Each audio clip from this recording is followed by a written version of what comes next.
welcome back to the garage, everyone. Well, we're waiting on parts. So to use our time efficiently, we'll go ahead and start taking apart the suspension system on our W126. Our first step will be to compress the spring so that we can begin disconnecting all of the suspension components on this corner. Once tension is off, we can disconnect the upper control arm ball joint, followed by the lower control arm guide rod, the tie rod, and lastly the lower control arm ball joint. Once all of this is disconnected, we can remove the spindle assembly and get it out of our way, and we can start removing the other components. Finally, after several days of waiting on the mail, we have our cheap Chinese-made Mercedes coil spring compressor. Basically, you got two plates, right? One of these plates goes in the bottom of the spring, or near the bottom of the spring, and one of these plates goes near the top of the spring, and your threaded shaft and your compressor shaft has these teeth on it, right? You slip the bottom in through the hole and then turn it slightly so it grabs, and then you tighten down with a nut. And this whole thing is slipped through this hole at the top of the coil spring, unlike most of my other cars, which the coil spring compressor goes up through a hole in the bottom of the lower control arm. So let's get started on getting this spring compressed and getting that shock out of there and giving us some room to work, and we'll start pulling parts off this car.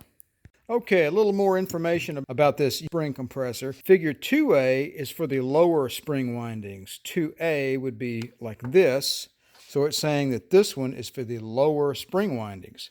And this one is for the upper, right? And now it says, insert the main body of the spring compressor into the inside of the spring from below. Well, that's BS for this car. You can't put it in from below. You have to put it in from the top. So that means that you have to turn the directions around backwards and say, all right, insert the figure 2A in the lower spring windings, 2A being this guy here, right here. So instead of being in the lower, it really needs to be in the upper, because this is the one that the tool, the spring compressor, has to slip through because the hole is bigger, right?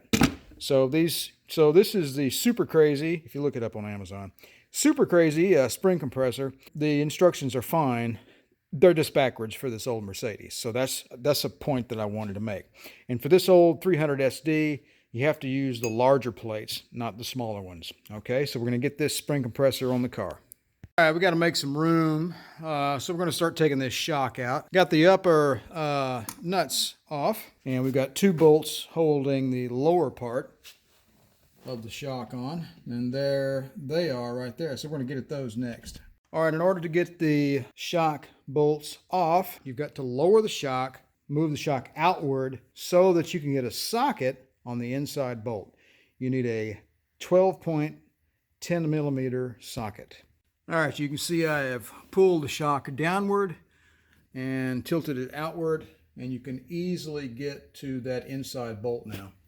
All right, we're making some pretty good progress here. This is always a little nerve-wracking for me. I don't know about you guys, but compressing a coil spring, to me, it's a little nerve-wracking, because you're basically just creating a bomb very slowly. All right, it's all about discovery. I removed all the tension and repositioned my lower plate into a rung just above the red mark. The red, by the way, there's different colors for these springs on these Mercedes. If you look them up in the Mercedes service manual, they'll have different specs on the springs. So right now, trying to see if I can get this spring out of here without cheating. The service manual says that you can get this spring out of here without removing anything else. You should be able to compress it enough to pick it up out of the carrier and remove it from the vehicle.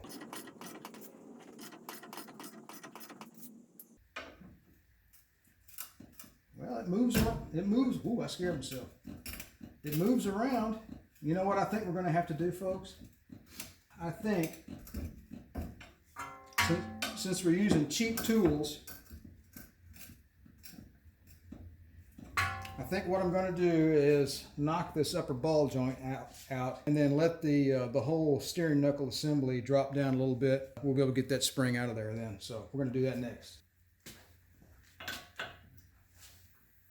Yep, 17 it is. Let's go find ourselves a breaker bar.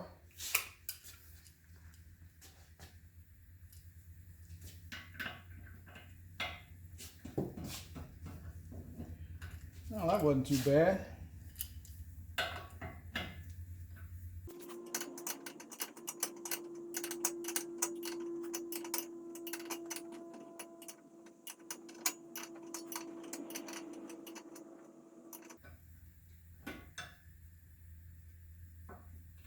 All right, I'm gonna get something here. I'm gonna get some tie wraps and tie this spring sort of in place so it won't fall out. Maybe some rope. Let's do that.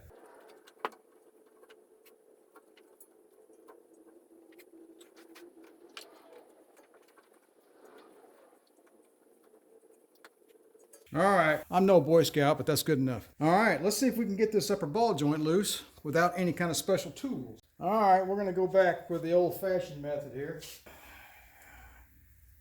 Pickling fork, or whatever you want to call it.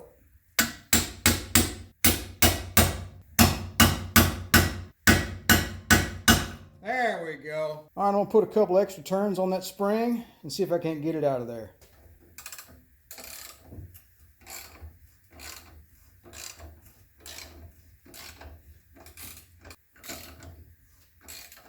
Oh, shit.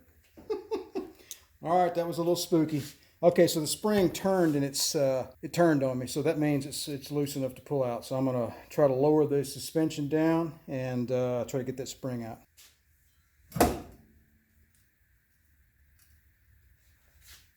All right, looks like we can lower our suspension down. We're gonna disconnect our safety rope and get this bomb out of here.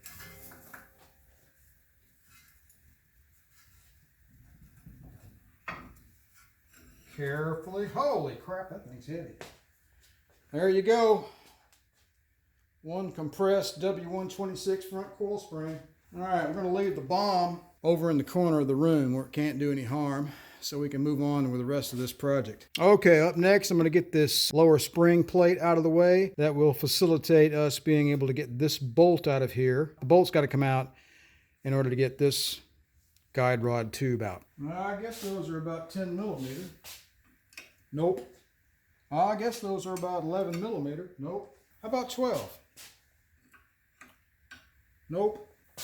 You know, I think these are 13. Hey, look at that. Right, first time.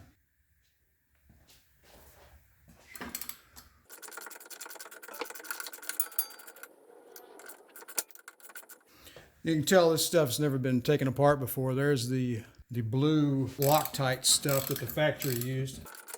You can also tell this car hasn't spent any time in a salty environment. At least I don't think there is. It doesn't have any rust underneath the car. And none of these suspension components are rusted either. I can only imagine what the underside of one of these cars would look like in Great Britain or the Northwest United States or the Northeast United States. Let's get the tie rod off next.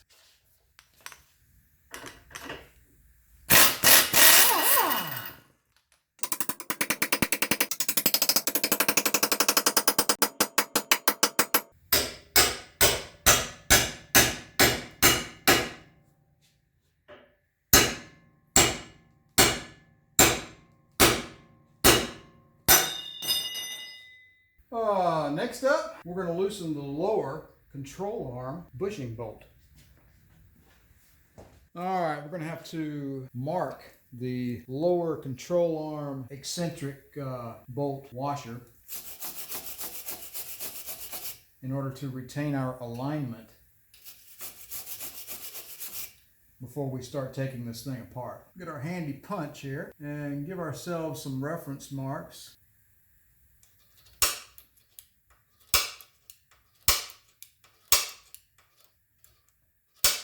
I'm marking the frame, and now I'm going to mark the eccentric in the same fashion.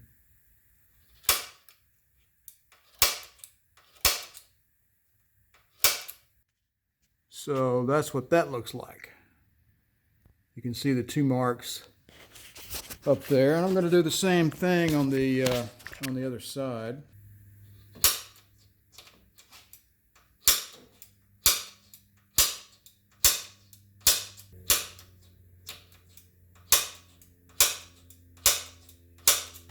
that'll get us a good reference point when we take the car to the alignment shop after this job is done. Let's figure out what size bolt that is. Well, let's try 24. Hey, look at that. I don't know how tight this is, but not very. Look at that. That's cool. All right, here's what we got. Here you go. Here's a close-up of that joint back in there, and it looks pretty nasty, doesn't it? So here's our lower ball joint. We've got to get that disconnected, and we just got through loosening the mounting point for the lower control arm. All right, next I'm going to see if I can't get this bolt out of here from this guide rod, where the guide rod mounts to the lower control arm. I've already got the nut off of the back. There we go. Let's see. There we go. Got that annoying thing out of there. Actually, you know, these metal parts don't seem to be in bad condition. Maybe just the rubber. The rubber bits will have to be pulled or pressed out of there. But the kit came with a new bolt, and it also came with a new metal spacer, or whatever you want to call this thing. All right, so that's nice and free right there.